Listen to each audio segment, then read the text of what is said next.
ಎಲ್ಲರಿಗೂ ನಮಸ್ಕಾರ. Welcome back to my channel Sonu special. ಇವತ್ತು ನಾನು ಮಾಡ್ತಾ ಇರೋ ಅಂಥ ರೆಸಿಪಿ ಚಿಕನ್ ಬಿರಿಯಾನಿ. ಇವತ್ತು ನಾನು ತೋರಿಸ್ಕೊಡ್ತಾ ಇರೋ ಮೆಥಡು ಯಾರಾದರೂ ಮೊದಲನೇ ಸರಿ ಮಾಡ್ತಾಯಿದ್ರು ಕೂಡ ತುಂಬಾ ಈಸಿಯಾಗಿ ರುಚಿಯಾಗಿ ಮಾಡ್ಕೊಳ್ಬೋದು. ಅಷ್ಟು ಈಸಿಯಾಗಿ ನಾನು ಚಿಕನ್ ಬಿರಿಯಾನಿನ ಹೇಗೆ ಮಾಡೋದು ಅಂತೇಳಿ ತೋರಿಸ್ಕೊಡ್ತಾ ಇದ್ದೀನಿ. ಬನ್ನಿ ಹಾಗಾದರೆ ವಿಡಿಯೋನ ಶುರು ಮಾಡೋಣ. ಸ್ಟವ್ ಮೇಲೆ ಒಂದು ಕುಕ್ಕರ್ ಇಟ್ಕೊಂಡಿದ್ದೀನಿ. ಇದಕ್ಕೆ ಒಂದು 2 ಟೇಬಲ್ ಸ್ಪೂನಷ್ಟು ಅಡುಗೆ ಎಣ್ಣೆನ ಹಾಕ್ಕೊಂಡಿದ್ದೀನಿ. ಹಾಗೆ ಇದಕ್ಕೆ 1 ಟೀ ಸ್ಪೂನ್ ತುಪ್ಪ ಕೂಡ ಸೇರಿಸ್ಕೊಳ್ತಾ ಇದ್ದೀನಿ. ತುಪ್ಪ ಕರಗಿದ ಮೇಲೆ ನಾನಿಲ್ಲಿ ಸ್ಪೈಸಸ್ ಆ್ಯಡ್ ಮಾಡ್ತಾ ಇದ್ದೀನಿ. ನಾನಿಲ್ಲಿ 2 ಪಲಾವ್ ಎಲೆ, ಒಂದು 2 ಇಂಚಷ್ಟು ಚಕ್ಕೆ, ಒಂದು 10 ರಿಂದ 12 ಮೆಣಸು, ಒಂದು 8 ರಿಂದ 10 ಲವಂಗ, ಹಾಗೆ 1 ಏಲಕ್ಕಿನ ಸೇರಿಸ್ಕೊಳ್ತಾ ಇದ್ದೀನಿ. ಇದನ್ನೆಲ್ಲ ಇವಾಗ ಒಂದು 10 ರಿಂದ 15 ಸೆಕೆಂಡು ಬಾಡಿಸ್ಕೊಳ್ಳೋಣ. ನಾನಿಲ್ಲಿ ಒಂದು 3/4 ಟೇಬಲ್ ಸ್ಪೂನಷ್ಟು ಶುಂಠಿ ಬೆಳ್ಳುಳ್ಳಿ ಪೇಸ್ಟ್ ಸೇರಿಸ್ಕೊಳ್ತಾ ಇದ್ದೀನಿ. ಇದನ್ನು ಕೂಡ ಒಂದು 10 ಸೆಕೆಂಡು ಚೆನ್ನಾಗಿ ಈ ಎಣ್ಣೆಯಲ್ಲಿ ಬಾಡಿಸ್ಕೊಳ್ಬೇಕು. ಜೊತೆಗೆ ನಾನಿಲ್ಲಿ ಒಂದು 3 ಮೀಡಿಯಮ್ ಸೈಜ್ ಈರುಳ್ಳಿನ ಈ ರೀತಿ ಉದ್ದುದವಾಗಿ ಕಟ್ ಮಾಡಿ ಇಟ್ಕೊಂಡಿದ್ದೆ. ಆ ಈರುಳ್ಳಿನ ಇದರೊಳಗಡೆ ಸೇರಿಸ್ಕೊಂಡು ಈರುಳ್ಳಿ ನಮಗೆ ಟ್ರಾನ್ಸ್ಪರೆಂಟ್ ಆಗಬೇಕು, ಅಲ್ಲಿವರೆಗೂ ನಾವು ಫ್ರೈ ಮಾಡ್ಕೊಳ್ಬೇಕಾಗತ್ತೆ. ಹಾಗೆ ನಾನಿಲ್ಲಿ 3 ಹಸಿಮೆಣಸಿನ್ಕಾಯಿನ ಮಧ್ಯದಲ್ಲಿ ಕಟ್ ಮಾಡಿ ಹಾಕ್ಕೊಳ್ತಾ ಇದ್ದೀನಿ. 1 ಮೀಡಿಯಮ್ ಸೈಜ್ ಟೊಮೊಟೊನ ಮೀಡಿಯಮ್ ಸೈಜಲ್ಲಿ ಕಟ್ ಮಾಡಿಕೊಂಡು ಸೇರಿಸ್ಕೊಳ್ತಾ ಇದ್ದೀನಿ. ಇವಾಗ ಈರುಳ್ಳಿ ಎಲ್ಲ ಚೆನ್ನಾಗಿ ಟ್ರಾನ್ಸ್ಪರೆಂಟ್ ಆಗಿದೆ. ಈ ಟೈಮಲ್ಲಿ ನಾನು ಅರ್ಧ kg ಚಿಕನನ್ನು ಇದರೊಳಗಡೆ ಸೇರಿಸ್ಕೊಳ್ತಾ ಇದ್ದೀನಿ.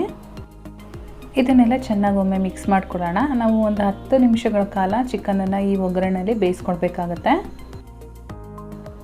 ಹಾಗಾಗಿ ಇದಕ್ಕೆ ನಾನೊಂದು ಅರ್ಧ ಟೀ ಸ್ಪೂನಷ್ಟು ಅರಿಶಿನ ಪುಡಿ ಹಾಗೆ ರುಚಿಗೆ ತಕ್ಕಷ್ಟು ಉಪ್ಪನ್ನು ಹಾಕ್ಕೊಂಡು ಮಿಕ್ಸ್ ಮಾಡ್ಕೊಳ್ತಾ ಇದ್ದೀನಿ. ಇವಾಗ ಒಂದು 10 ನಿಮಿಷ ಆದಮೇಲೆ ನೀವು ನೋಡ್ಬೋದು ಒಂದು 50% ಚಿಕನ್ ಬೆಂದಿದೆ. ಈ ಟೈಮಲ್ಲಿ ನಾನು ಇದಕ್ಕೆ ಒಂದು 2 ಟೇಬಲ್ ಸ್ಪೂನಷ್ಟು ಮೊಸರು ಸೇರಿಸ್ಕೊಳ್ತಾ ಇದ್ದೀನಿ. ಮೊಸರು ಹುಳಿ ಮೊಸರು ಆಗಬಾರ್ದು, ಫ್ರೆಶ್ ಆಗಿ ತೊಗೊಳ್ಳಿ. ಇವಾಗ ಇದಕ್ಕೆ 2 tablespoon biryani powder, 1 teaspoon ಧನಿಯಾ ಪೌಡರ್, ಹಾಗೆ 1 ಟೀ ಸ್ಪೂನಷ್ಟು ಖಾರದ ಪುಡಿ, ಹಾಗೆ ಒಂದು 3/4 ಟೀ ಸ್ಪೂನಷ್ಟು ಗರಂ ಮಸಾಲ ಪೌಡರ್ನ ತೊಗೊಂಡಿದ್ದೀನಿ. ಈ ಸ್ಪೈಸಸ್ನೆಲ್ಲ ಇದರೊಳಗಡೆ ಹಾಕ್ಕೊಂಡು ಚೆನ್ನಾಗಿ ಒಂದ್ಸರಿ ಮಿಕ್ಸ್ ಮಾಡ್ಕೊಳ್ಳೋಣ. ಎಲ್ಲದೂ ಚೆನ್ನಾಗಿ ಮಿಕ್ಸ್ ಆದಮೇಲೆ ಒಂದು 3 ರಿಂದ 4 ನಿಮಿಷಗಳ ಕಾಲ ನಾವು ಮತ್ತೆ ಬೇಯಿಸ್ಕೊಳ್ಬೇಕಾಗತ್ತೆ. ಏಕೆ ಅಂದರೆ ಸ್ಪೈಸಸ್ ಹಾಕಿರ್ತೀವಲ್ಲ, ಅದ್ರದ್ದು ಹಸಿ ವಾಸನೆ ಎಲ್ಲ ಹೋಗಬೇಕು. ಹಾಗಾಗಿ ಒಂದು 3-4 ನಿಮಿಷಗಳ ಕಾಲ ಮತ್ತೆ ಬೇಯಿಸ್ಕೊಳ್ಳೋಣ. ಒಂದು 4 ನಿಮಿಷಗಳ ಆದಮೇಲೆ ನಾನು ಇದಕ್ಕೆ ಅಕ್ಕಿನ ಆ್ಯಡ್ ಮಾಡ್ತಾ ಇದ್ದೀನಿ. ನಾನಿಲ್ಲಿ ಸೋನಾ ಮಸೂರಿ ಅಕ್ಕಿನ 1/4 ಕಪ್ಪಷ್ಟು ತೊಗೊಂಡಿದ್ದೀನಿ. ಇದನ್ನು ಒಂದು 10 ನಿಮಿಷಗಳ ಕಾಲ ನೆನೆಸಿಟ್ಟಿದ್ದೆ ಚೆನ್ನಾಗಿ ತೊಳೆದ್ಬಿಟ್ಟು. ಅಕ್ಕಿ ಎಲ್ಲ ಹಾಕಿದ ಮೇಲೆ ಈ ಮಸಾಲೆ ಒಳಗಡೆ ಚೆನ್ನಾಗಿ ಮಿಕ್ಸ್ ಮಾಡ್ಕೊಳ್ಳೋಣ. ಎಲ್ಲ ಚೆನ್ನಾಗಿ ಮಿಕ್ಸ್ ಆದಮೇಲೆ ನೀರನ್ನು ಸೇರಿಸ್ಕೊಳ್ತಾ ಇದ್ದೀನಿ. ನಾನಿಲ್ಲಿ 1/4 ಕಪ್ ಅಕ್ಕಿಗೆ 3 ಕಪ್ ನೀರು ಹಾಕ್ಕೊಳ್ತಾ ಇದ್ದೀನಿ. ಆ್ಯಕ್ಚುಲಿ 3.5 ಕಪ್ ಹಾಕ್ಕೊಳ್ಬೇಕು. ನಾವು ಆಲ್ರೆಡಿ ಮೊಸರು ಎಲ್ಲ ಆ್ಯಡ್ ಮಾಡಿರೋದ್ರಿಂದ ನಮಗೆ 3 ಕಪ್ ನೀರು ಹಾಕಿದರೆ ಸಾಕಾಗುತ್ತೆ. ಈ ಟೈಮಲ್ಲಿ ನೀವು ಉಪ್ಪು ಬೇಕು ಅಂತ ಅನಿಸಿದ್ರೆ ಸ್ವಲ್ಪ ಉಪ್ಪನ್ನು ಸೇರಿಸ್ಕೊಳ್ಬೋದು. ನಾನೊಂದು 1/4 ಟೀ ಸ್ಪೂನಷ್ಟು ಸೇರಿಸಿದ್ದೀನಿ. ಹಾಗೆ ಸ್ವಲ್ಪ ಕೊತ್ತಂಬರಿ ಸೊಪ್ಪು ಜೊತೆಗೆ ಸ್ವಲ್ಪ ಪುದೀನ ಸೊಪ್ಪನ್ನು ಈ ರೀತಿ ಸಣ್ಣದಾಗಿ ಹೆಚ್ಕೊಂಡು ಇದರೊಳಗಡೆ ಸೇರಿಸ್ಕೊಳ್ತಾ ಇದ್ದೀನಿ. ನಾನಿಲ್ಲಿ 2 ಅರ್ಧ ಬಂಚನ್ನು ತೊಗೊಂಡಿದ್ದೀನಿ. ಇವಾಗ ಇದಕ್ಕೆ ಒಂದು ಅರ್ಧ ನಿಂಬೆಹಣ್ಣಿನ ರಸನ ಆ್ಯಡ್ ಮಾಡ್ತಾ ಇದ್ದೀನಿ. ಈ ರೀತಿ ನಿಂಬೆ ರಸ ಹಾಕೋದ್ರಿಂದ ಟೇಸ್ಟು ಎನ್ಹಾನ್ಸ್ ಆಗುತ್ತೆ, ತುಂಬಾ ಚೆನ್ನಾಗಿ ಬರುತ್ತೆ.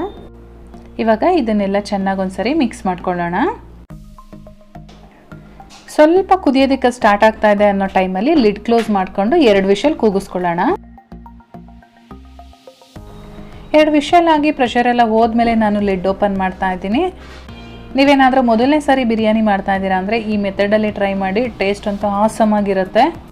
ಮೊಸರು ಬಜ್ಜಿ ಜೊತೆ ಸರ್ವ್ ಮಾಡಿ, ತುಂಬ ಚೆನ್ನಾಗಿರುತ್ತೆ. ರೆಸಿಪಿ ಇಷ್ಟ ಆಗಿದ್ರೆ ದಯವಿಟ್ಟು ಒಂದು ಲೈಕ್ ಮಾಡಿ, ಹಾಗೆ ನಿಮ್ಮ ಫ್ಯಾಮಿಲಿ ಫ್ರೆಂಡ್ಸ್ ಜೊತೆ ಶೇರ್ ಮಾಡ್ಕೊಳ್ಳಿ.